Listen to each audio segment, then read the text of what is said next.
वरहमतुल्लाहि वबरकातुहू।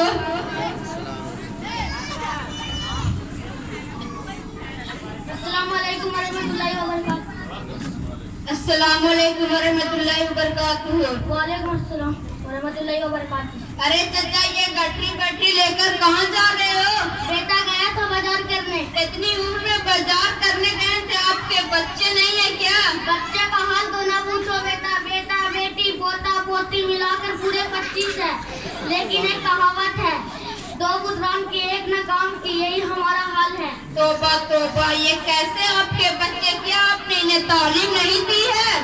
बेटा मैंने सोचा अगर ये मौलवी मौलाना बनेंगे तो 2-3 हजार में मदरसे में नौकरी करेंगे, 2-3 हजार में खुद क्या खाएंगे और मुझे क्या खिलाएंगे। तोबा तोबा, ये तो बहुत ही गंदी सोच है आपकी। अगर अंग्रेजी पढ़ेगा तो खिलाए पिलाएगा, अगर मौलवी हाफिज बनेगा तो भूखा मरेगा।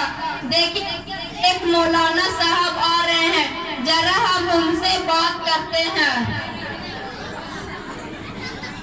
अस्सलाम वालेकुम वरहमतुल्लाहि वबरकातुहू। वालेकुम अस्सलाम वरहमतुल्लाहि वबरकातुहू। मौलाना साहब ये बोल रहे हैं कि मौलवी मौलाना 2-3 हजार में क्या खाएंगे और 20 बच्चों को क्या खिलाएंगे। हम आपके मदरसे में पढ़ने आते, जरा आप इन्हें समझाएं। ला हौला वला कुव्वता इल्ला बिल्लाह। देखिए चाचा, ये सिर्फ आपकी नहीं बल्कि अक्सर लोगों की यही सोच है, मौलवी हाफिज खा कमा नहीं पाते। ये बहुत ही गंदी सोच है, जबकि खिलाने वाली जान सिर्फ अल्लाह की है, जो रोजी देता है, जो खिलाता पिलाता है। अगर रोजी का ताल्लुक डिग्रियों से होता तो ये अनपढ़ लोग भूखे मर जाते, लेकिन ऐसा नहीं है। कहीं आपने देखा है जिनको दस्तखत करना भी नहीं आता, उनका बड़ा बड़ा नाम बड़ा बड़े सेठों में सुना कर किया जाता। कहीं आपने देखा है मौलवी हाफिज भूखा मर रहा हो या बेकार घूम रहा हो या खुद पसीन कर रहा हो। कहीं आपने देखा है बीए पास बेकार घूम रहा हो। डॉक्टर है तो उसकी डॉक्टरी नहीं चल रही है, वकील है तो उसके पास कोई कस्टमर नहीं आ रहा। क्या चाचा ऐसा है कि नहीं? जी हाँ। हाँ मौलाना साहब, आपकी बात बिल्कुल सही है, लेकिन मेरे बेटे पोते नहीं मानते, इसमें मैं क्या करूं?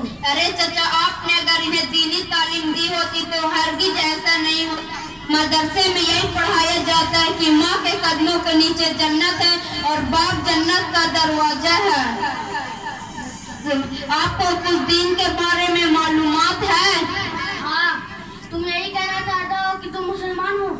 हाँ। अच्छा चाचा, ये बताइए कि गुस्ल में कितने फराइज है? गुस्ल में 3 फराइज है। पहला गर्म पानी, दूसरा साबुन दानी, तीसरा ऊपर से नीचे तक पानी ही पानी। अरे चाचा, तौबा तौबा अस्तगफिरुल्लाह। गुस्ल में 3 फराइज है। नंबर 1, रोजा न हो तो गरारे के साथ कुल्ली करना। नंबर 2, नाक की नर्म हड्डी तक पानी पहुंचाना। नंबर 3, बदन पर पानी इस तरह बहाना कि एक बाल भी खुश्क बराबर न रहे।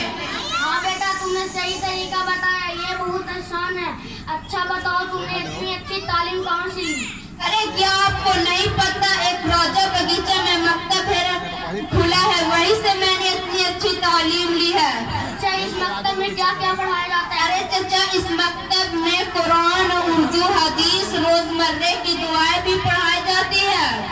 अच्छा, अब हम चलते हैं। अस्सलाम वालेकुम वरहमतुल्लाहि वबरकातुहू। वालेकुम अस्सलाम वरहमतुल्लाहि वबरकातुहू। अस्सलाम वालेकुम वरहमतुल्लाहि वबरकातुहू।